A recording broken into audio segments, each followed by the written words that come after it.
Hi, everyone. Welcome to another episode of the Momentum Podcast. My name is Moyo Mamora, and I'm your host today. And on this podcast, I like to share with you ideas on spirituality, on wealth creation, and on living purposefully. Today, I'd like to continue my discussion that I had started previously on taking or drawing out biblical insights that would help with wealth creation for success and prosperity. Effectively, what I've been looking at, or what we're doing here, is we're looking at stories in the Bible. And one of the things that I've said, and I just want to reiterate that for anyone who maybe this is your first time watching, is that what the Bible describes isn't necessarily what it prescribes, right? However, we can look at the stories in the Bible to discern knowledge on what to do, as well as discern knowledge on things not to do. So we're not necessarily idealizing any of these individuals as perfect human beings, but what we're saying is that when we look at the insight, when we look at the theological claims that the authors were trying to draw out for us as it relates to the character of God and the nature of God's being, and how these individuals interacted and related with God, are there ideas that we can draw from that? Are there things that we can discern from those that would help with our own pursuit of success in life, our own pursuit of wealth creation, and living the different affairs of our lives on a day-to-day basis? So in today's story, we're going to be looking at the story of Solomon. And what I find fascinating about Solomon's story is that his exaltation, his wealth, and his influence was directly tied to his wisdom. At least that's how the story portrays Solomon's increase in wealth.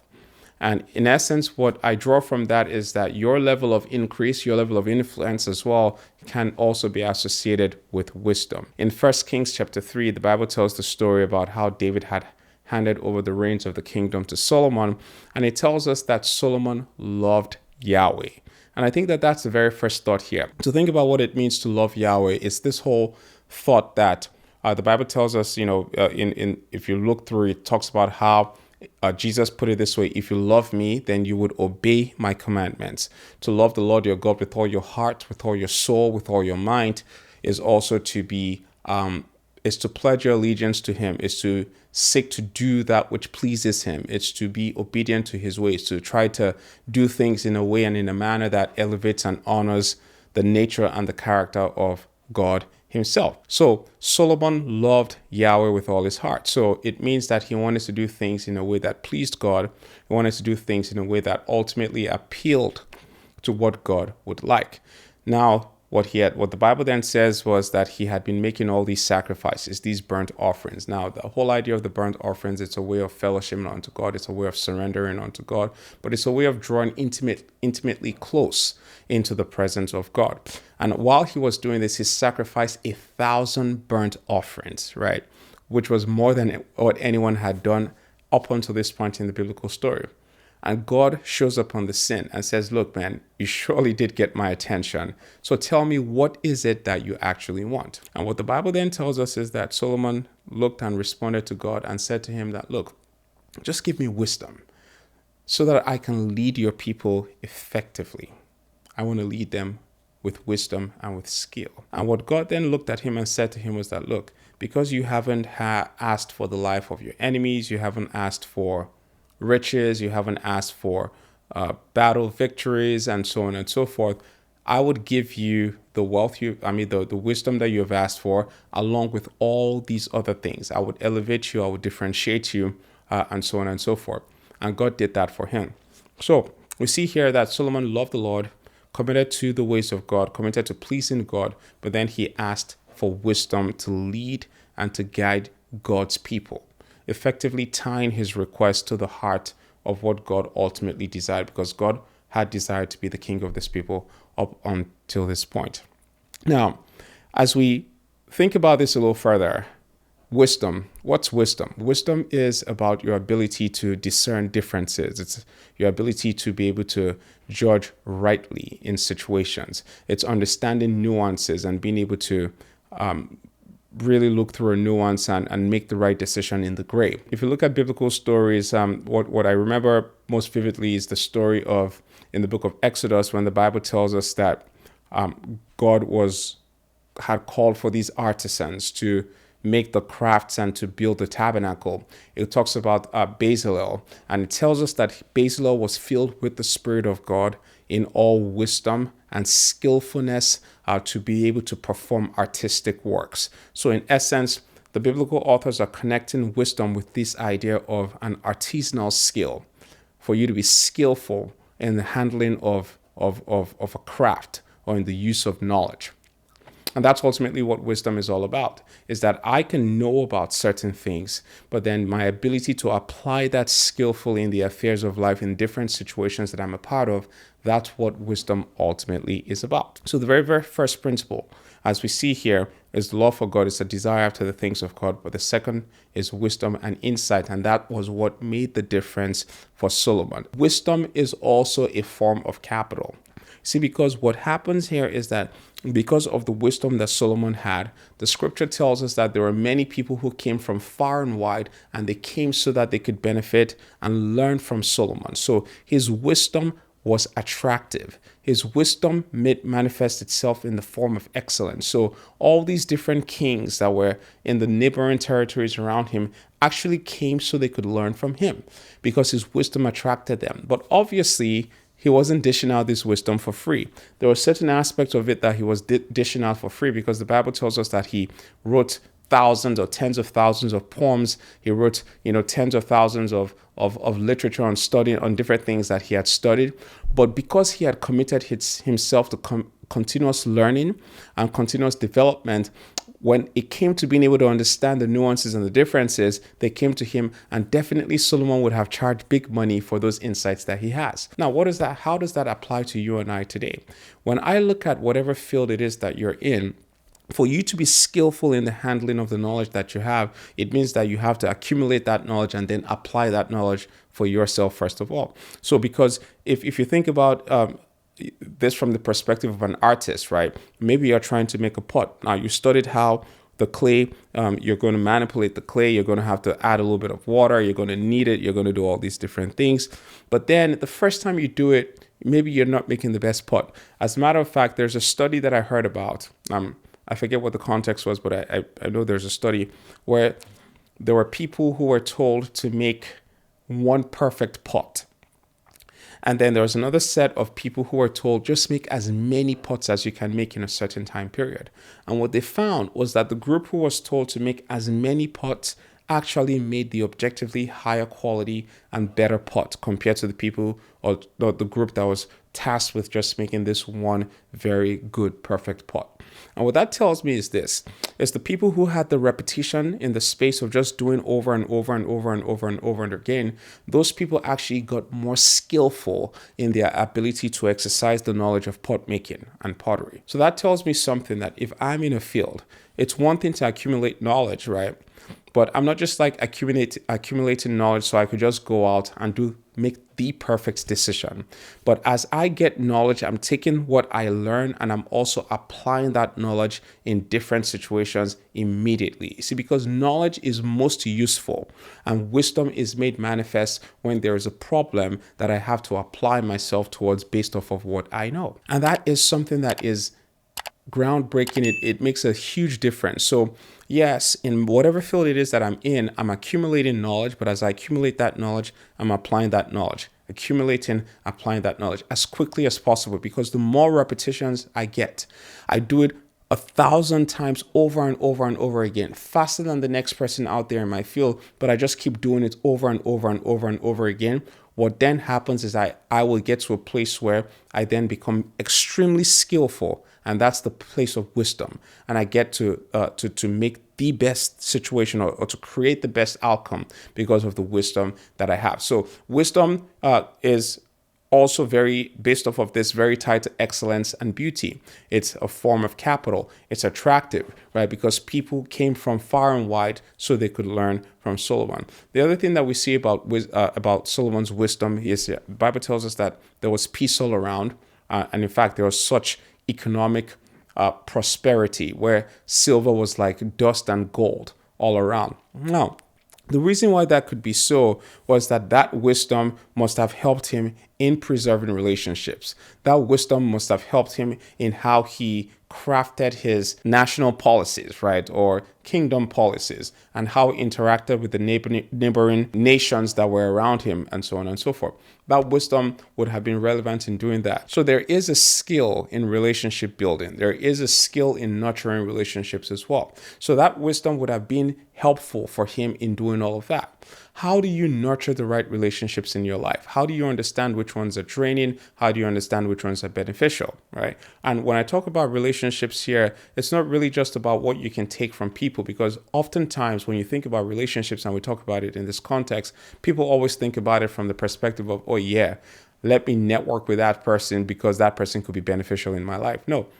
But what about networking for the purposes of being able to add value into the life of someone else? What about building and establishing connections because you do have something that could be beneficial for them and you want to be in close proximity with them so you can deliver that value to them, depending on what the circumstance is, what their situation is, and so on and so forth, right? That's also something that would have been very responsible in Solomon's day and age for the peace, for the prosperity, and for the security that he had around him. So he didn't have battles. He never fought wars with those that were around him. But also the economic prosperity. For you to have economic prosperity, it means that the people, the environment was conducive for production. It means that the standards of justice were conducive such that interpersonal relationships within the context of that community that was in would have been thriving relationships as well. So because one of the things that you see even in modern day economics is that if there isn't a system where there is good laws in place, where contracts can be honored, where agreements can be in place, it affects the velocity of business. So in essence, people aren't able to do business because there isn't trust in the system. But when there's high trust in the system, it's easier to do business quicker. It's easier for there to be prosperity. You can have an agreement with a person, and because there's a high trust in that relationship, or you're in a high trust society, things can move faster. So it also helps with prosperity. Now, what that says to me or to you as an individual is one of the things that you have to do is to ensure that you have a good name. That's why, in the Proverbs that are attributed to Solomon, he says that a good name is to be desired more than rubies. A good name, your reputation, your brand, because what your brand is the promise of what your person is. It's the promise that you're making to a person. That's what your ultimate brand is. What can I expect? Because this person's name is associated with it.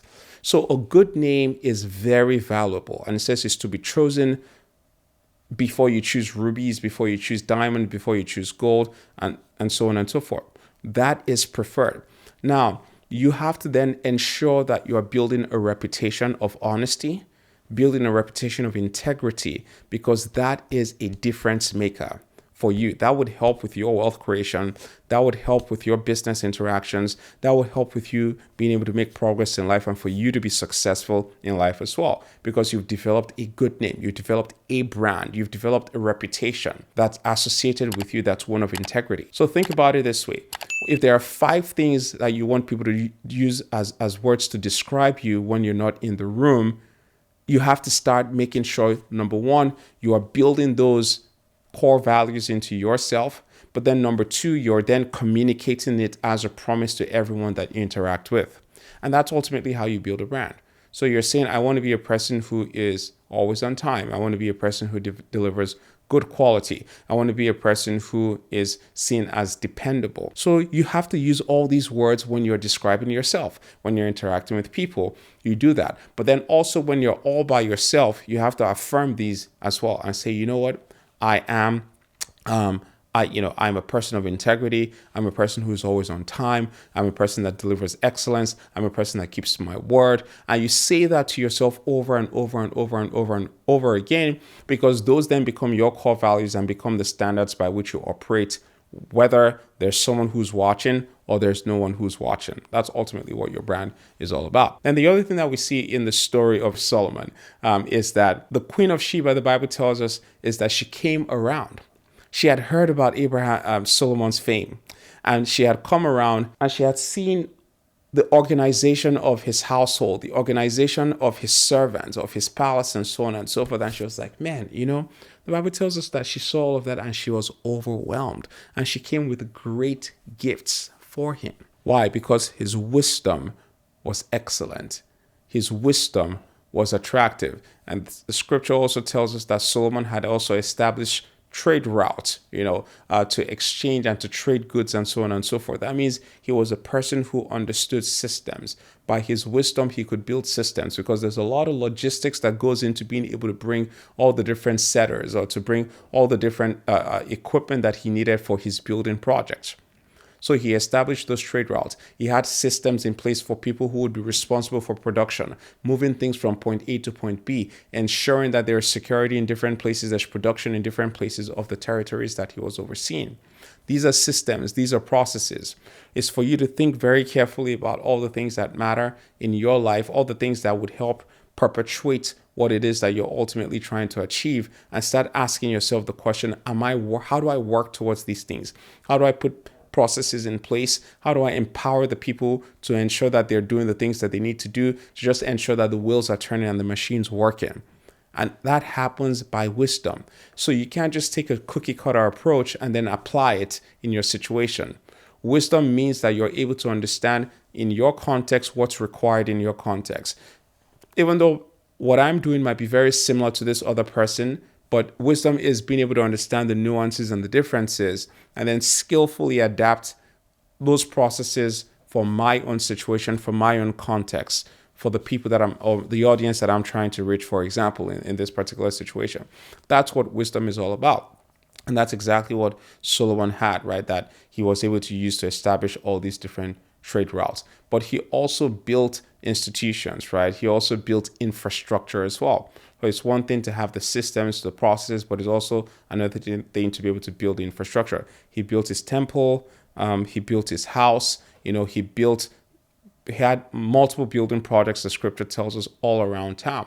Not only because he had the resources to be able to do that, but the building of institutions was such that he could fortify certain ideas in his domain, in his realm at that point in time. So are you able to build these institutions as well in your own life, in your own situation? Are there things, is there infrastructure that you can put in place that would help with perpetuating your own goals, your own ideas, and your own achievements, right? Because it's one thing to achieve something, but if that achievement if it's not long lasting, if it doesn't go beyond your own self and your own time, then what benefit is it to anyone? Anyways, hope you found these very helpful. I'll stop there. And these are secrets, or these are insights that we discern from the life of Solomon and how they help you with your own wealth creation and also with your leadership and for business success, depending on what situation you might be in. If this was helpful to you, I would encourage you to please like this, subscribe to my channel, and share this with someone who you think would find this beneficial. Would love to also get your feedback as well, so please leave me a comment as well. Let me know if there's something else you'd like me to talk about. There's still more in this series. I still have many other characters in the Bible that I'm going to be unpacking, so stay tuned and join me next time as I go through the next story in the Bible.